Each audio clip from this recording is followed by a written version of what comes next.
Hello, and welcome to Revolutions. Episode 10.61, The Precipice. Last time, we left off with Nicholas and Alexandra doing absolutely everything in their power to not get off the jagged and icy path, leading them step by step towards the cliff of revolution. They were determined to not heed any warnings that they ought to pick a different path.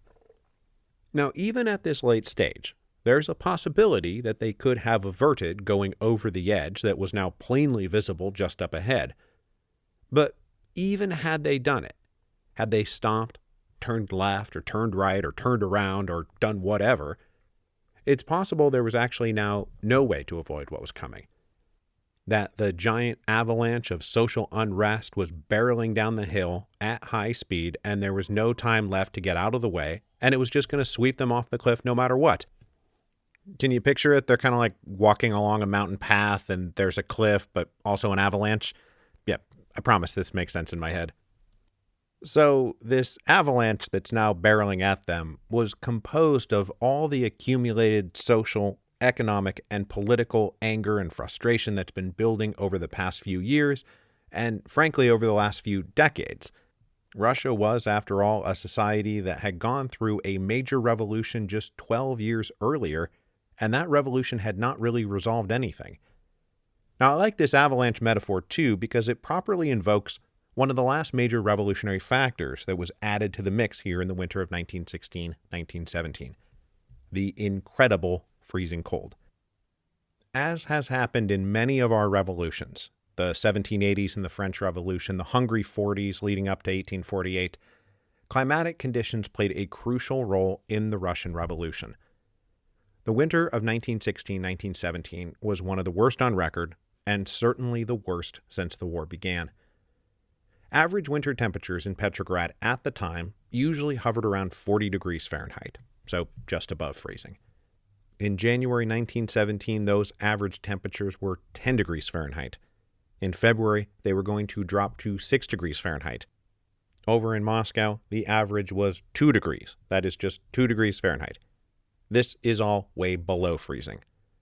This winter was also marked by almost continuous blizzards that piled snow up everywhere. The biggest consequence was that the already overtaxed and underperforming railroads just stopped running.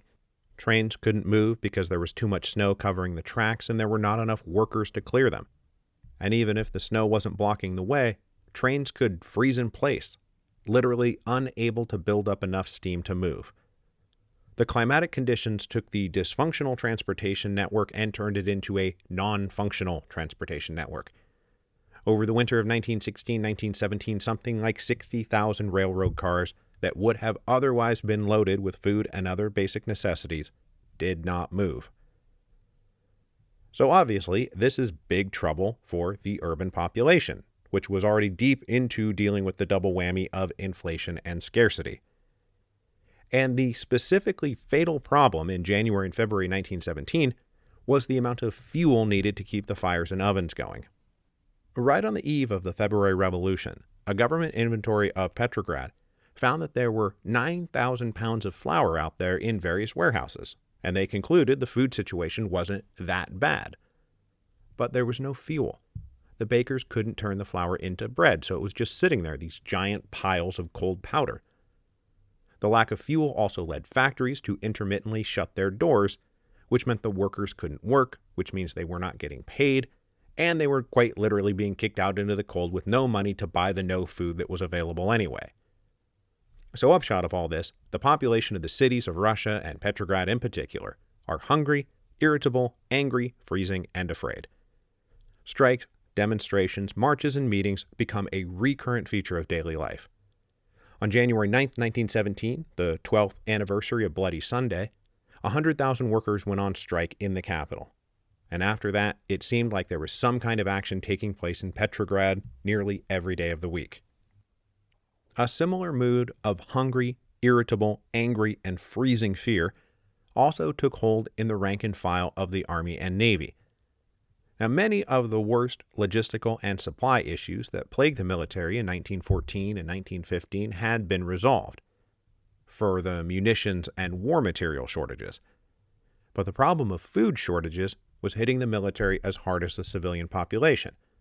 The same trains not reaching the cities were not reaching the front lines.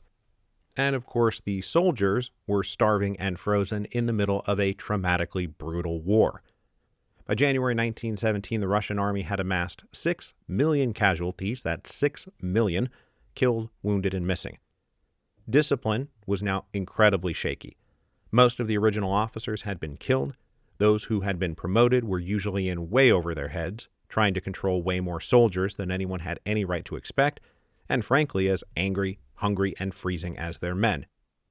Into this mix, political literature began to circulate, fixing blame for all that was wrong on the Tsar and Tsarina. Milyakov's stupidity or treason speech was printed and widely circulated. The government also made the mistake of punishing civilian political agitators and working-class activists by conscripting them into the army. And so by the end of 1916, all those troublesome malcontents were causing troublesome malcontent at the front lines. Disobedience and mutiny became increasingly normal. But even more politically dangerous to the regime than the mood at the front was the mood in the garrisons in the rear. These reserve forces, most especially the Petrograd garrison, were the most mutinously disobedient part of the military. The garrisons were filled with the two most discontented groups of soldiers. First, married fathers who wanted no part of the army and were furious they had been drafted in the first place. And second, soldiers previously wounded and traumatized by duty at the front lines who were now reassigned to the rear. These guys are extremely restless, extremely angry, and extremely sympathetic to the political opposition.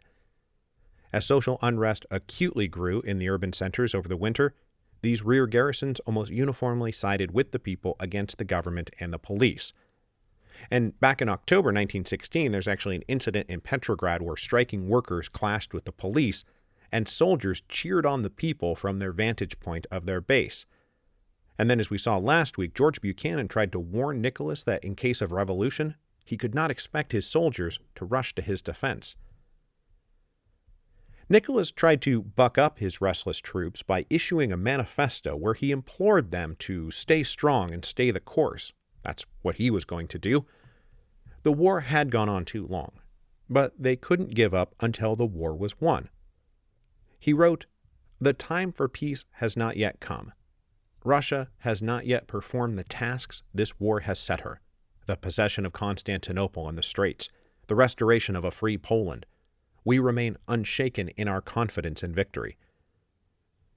This was like a message in a bottle from a long-forgotten age, back when the Russians thought they were going to be parading through the streets of Constantinople by September 1914. Well, October at the latest. This picture of triumph was so far removed from the reality of 1916 and 1917 that the French ambassador called the manifesto a kind of political will, a final announcement of the glorious vision he had imagined for Russia and which he now sees dissolving into thin air. Back on the home front, Minister of the Interior Protopopov was working hard to prevent the revolution everyone now seemed to be anticipating. If they could ride out the winter and win the war, they might actually get through this. And as I said at the end of last week's episode, heading into February 1917, all sides were focusing on the reconvening of the Duma, which was set for February 14, as day one of the revolution. The most likely moment the political opposition in the Duma would be able to merge with the anger in the streets to make the revolutionary avalanche too wide, too fast, and too powerful to avoid. And the most obvious solution would have been to just cancel the session, or at least postpone it, maybe even dissolve the Duma entirely. But Protopopov believed dissolving the Duma would be even more dangerous than letting them convene. Refusing to let them meet would simply galvanize the political opposition so much that they would be inviting the very revolution Protopopov was trying to avoid. So, what to do? Believing it too dangerous to directly target leaders of the Duma opposition, Protopopov decided to decapitate the working class leadership. because the key to avoiding revolution was preventing the linkage of the anger in the streets with the opposition in the Duma. Sabotaging the workers' ability to organize into a revolutionary political force seemed like the safest way to go. That way the Duma could meet, they could make their speeches, but it would be so much hot air. Now, when I say targeting the working class leaders in the street, I'm not talking about most of the revolutionary leaders we've talked about so far in the series. Lenin, Viktor Chernov, Trotsky, Martov, who, you will notice, are not showing up at all in the story right now because most of them are in exile, living as emigres in Switzerland or France or England or wherever. Now, there were Bolsheviks and Mensheviks and SRs operating in all the major cities, but they were operating without any kind of direction from their quote-unquote leaders abroad, due to the, massive war that happened to be standing between them. The war years also saw the rise of new leaders and activists coming out of the working classes themselves, who were spontaneously organizing their shops and factories, sometimes working with the socialist and revolutionary agents, but sometimes just acting totally independent. The linkage between the working class leaders and the political opposition was going to come from two places. First, radicals in the Duma who had direct connections to radicals in the streets. There were still a handful of out-and-out socialists in the Duma, but also people like Alexander Kerensky and the Trudovics. They believed the time had absolutely come to stop with the speeches and the petitions and the personal appeals and call out the streets. That was the only way forward. The other link was an organization called the Workers' Group, which was tied directly to the somewhat more conventional opposition leaders, especially in the business wing of the Progressive Bloc. If you remember a few episodes back, when the opposition to government incompetence and corruption really started to take hold, industrialists in Moscow formed that thing called the War Industries Committee to coordinate business and manufacturing interests outside of government control. Many of the key leaders of the Duma's Progressive Bloc, and, spoiler alert, the coming provisional government, came from the War Industries Committee. As they organized, they created an auxiliary organization of workers to ensure that management and labor stayed on the same page to keep Russia's industrial sector pumping out the material needed to win the war. Now, of course, what happened at first was the workers' group found that they were mostly ignored, and those who tried to steer industrial policy towards pay raises and reforms and better conditions found themselves often politely heard but mostly ignored. But in late 1916, the workers' group was still a thing, and their leaders still had personal connections to the leaders of the Progressive Bloc. And they were certainly viewed, at least by the police, as being the entity that could potentially mobilize the streets on behalf of the political opposition in the Duma. And by 1917, the leaders of the workers' group had concluded the only way to improve the lives of the workers they represented was to overthrow the government. No social or economic reform would be possible without a complete change in the political system. All of their problems now have a political answer. So at the end of January 1917, the workers' group released an appeal to the workers. They encouraged all workers to stage a huge demonstration at the Tauride Palace when the Duma reconvened on February 14th. Their proclamation said, "The working class and democracy can no longer wait. Every day that is allowed to pass brings danger. The decisive removal of the autocratic regime and the complete democratization of the country are tasks that must be solved without delay." Their message to the workers was now, through the Duma to the revolution. But though they had connections to the Progressive Bloc and looked to be rallying in support of them, massing in front of the Duma was not just about showing support. It would also menace the Duma leaders into not losing their nerve. Like, we'll be here, and we'll cheer you, and keep the forces of order at bay with our mass turnout, but also, don't forget we now surround the building, so you better do what we need you to do. With what appeared to be a coordinated plan in place to turn February 14 into day one of the revolution, Protopopov struck the day after this manifesto was published. He ordered a sweep of arrests, targeting about 300 individual leaders and tossing the entire leadership of the workers' group into the Peter and Paul Fortress. This operation was a complete success, And even better, it came off without any rioting in the streets or unmanageable protests from opposition leaders. By February 1st, Protopopov believed he had nipped the revolution in the bud. Now, the chief of the Petrograd police said Protopopov made a mistake only arresting the working-class leaders while leaving the political opposition leaders like Kerensky and his lot free to roam around the city. But the Minister of the Interior was convinced everything was going to be fine. To further head off the revolution, Protopopov also declared Petrograd an independent military district and removed from command the general who had been in charge, because that general was believed to be sympathetic to the opposition. In his place, Protopopov appointed a guy named General Kabalov. Now, Kabalov was a loyal functionary, though all he had ever done was be a loyal functionary. He was good at ceremonial parade ground work, but not much else. He wasn't a real soldier in any sense of the word, nor did he have any real experience leading troops in battle. But given a free hand to maintain order in the capital, Kabalov issued a public warning to the people of Petrograd on February 9th to not make any trouble when the Duma reconvened. Or else. Surprisingly, printed alongside this warning was a similar statement from Pavel Milyakov, echoing the call to please not congregate at the Duma on February 14th, that the people should not listen to agitators in the street telling them it was the only way forward.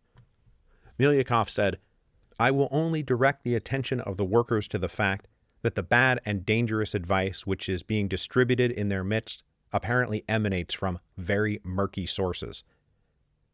This was a not particularly veiled swipe at Kerensky, who was now absolutely running around telling everybody the streets have to rise in support of the Duma or all is lost.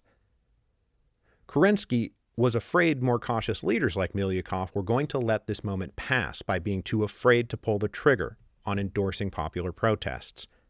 That to miss this opportunity, to not seize this opportunity, would ultimately be the end of everything.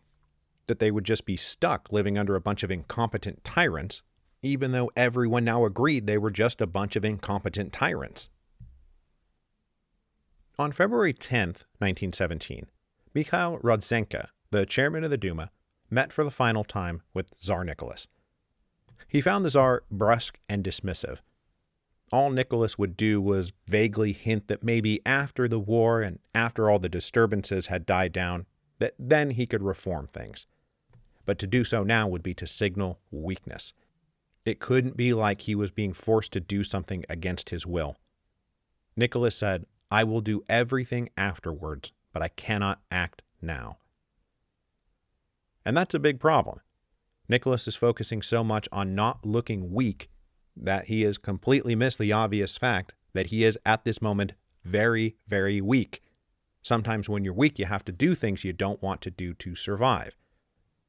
Rodzenko said to the Tsar, "I consider it my duty, sire, to express to you my profound foreboding and conviction that this will be my last report to you." And indeed, it was his last report to the Tsar. But still, for like half a beat in mid-February 1917, it actually did kind of look like the revolution was not going to break out, that the avalanche was dissipating, and the opposition was letting the moment get away from them. But it wasn't just moderates in the Duma pulling back. On the far left, Bolsheviks, left-leaning Mensheviks, and SRs refused to join Kerensky's calls for a demonstration at the Duma because they didn't want any part of anything that might prolong the war. Now, we'll talk more about the defensivist versus defeatist controversies down the road, but people like Kerensky wanted to win the war, or at a minimum, head into the post-war treaty negotiations with as strong a hand as possible. The whole pitch for the necessity of getting rid of the Tsar was premised on the need to not lose the war. But the Bolsheviks and SRs believed the best way to stage the revolution, their revolution, was to have the Tsar and his idiot ministers lose the war, plunging a defeated Russia into truly demoralized chaos that would make the mood after losing the Russo-Japanese War look like a pretty fun birthday party. So they resisted Kerensky's calls to turn everyone out on February 14th. They had no interest in playing the chorus for a movement dedicated to winning the war. So the expected demonstration on February 14th didn't really happen. Now, it's true something like 90,000 people did turn out for various strikes and demonstrations, but these were not explicitly connected to the goings-on at the Duma, nor physically located at the Tauride Palace. The Duma did not open surrounded by workers, but police and soldiers. Now, in this session, Kerensky gave another barn burner of a speech where he made it clear that his position was one of patriotic national defense. But he looked at the Tsar's manifesto saying, well, we haven't gotten Constantinople or the Dardanelles yet, and said, that's crazy. We shouldn't be trying to win in the sense of trying to extend the Russian Empire to the Mediterranean. This should be about getting out of the war as painlessly as possible with Russia, its economy, and its people as intact as possible. His point was that nothing good could come from being conquered by Germany. But while this put him on the defensivist side of the lines, Kerensky also took this opportunity to openly claim that he was a member of the Socialist Revolutionaries, that he defended and supported even their terrorist tactics as eminently forgivable in times of oppressive crisis. He made an appeal to antiquity, lauding what citizen Brutus did in classical times. Kerensky said the present goal was the destruction of the medieval regime immediately at any cost, and he chastised his colleagues for not seizing the moment. You cannot break with the old government all the way, he said. You can't because, as I have already said, up till now, you do not want to subordinate your economic and social interests, the interests of one group of the population to the interests of the whole. He basically accused them of shrinking from doing the right thing for the people of Russia, who suffered so miserably at the hands of a government everyone in the Duma agreed was awful, because their own wealth and position might be at stake. It was an angry, righteous, and scandalous speech, but the majority in the Duma were utterly unmoved. Well, they moved a little. They moved away from Kerensky, who they did not want to have anything to do with anymore. So February 14 came and went, and basically nothing happened. But though it seemed like the revolutionary moment had passed, the prevailing unrest in Petrograd did not cease. In fact, it only got more intense. On February 17th, a major strike broke out at the Putilov Ironworks. Management responded by locking everyone out. The strike continued for days and very quickly became overtly political in its objectives.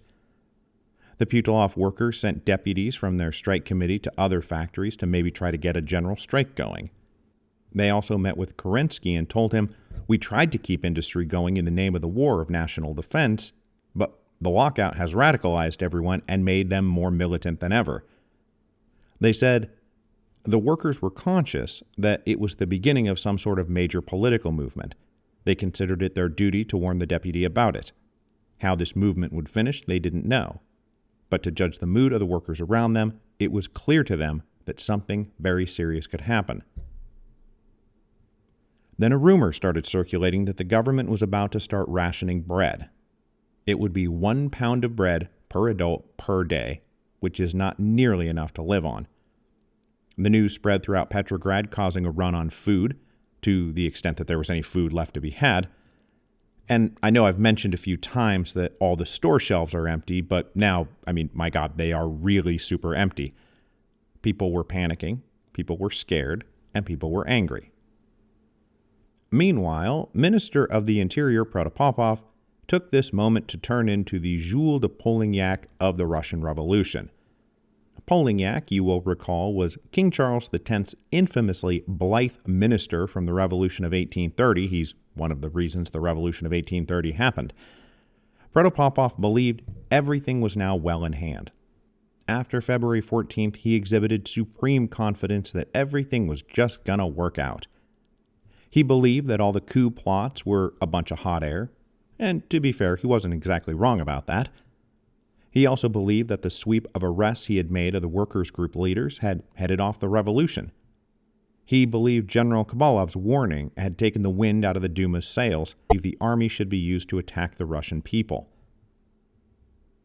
But with things so seemingly well in hand, the Tsar decided it was time for him to go back to headquarters and resume his duties as Supreme Commander of the Imperial Armies of Russia. This would mean removing himself from the political situation in Petrograd and returned control of domestic politics to Alexandra. Now, even Protopopov, master of trying to make everything seem better than it was, said to the Tsar, "The time is such, sire, Women's Day." Now, at this point, the moment that seemed to be building to a revolutionary moment had been February 14th, the opening of the Duma. But that did not come off. Most of the revolutionary and socialist leaders decided probably what was going to happen is they were going to have to wait out the hard winter and then maybe mobilize again for May Day. Maybe stage a general strike. But as we will discuss next week, women activists, both liberal democratic feminists and suffragists, and working class wives and mothers and socialists who are out there standing in bread lines all day and have absolutely had enough, they made plans of their own to mark International Women's Day, despite active discouragement from their male counterparts and comrades. And in the end, it is the women who did not let this moment pass, and it was the women who ensured Russia was not going to get out of February without a revolution.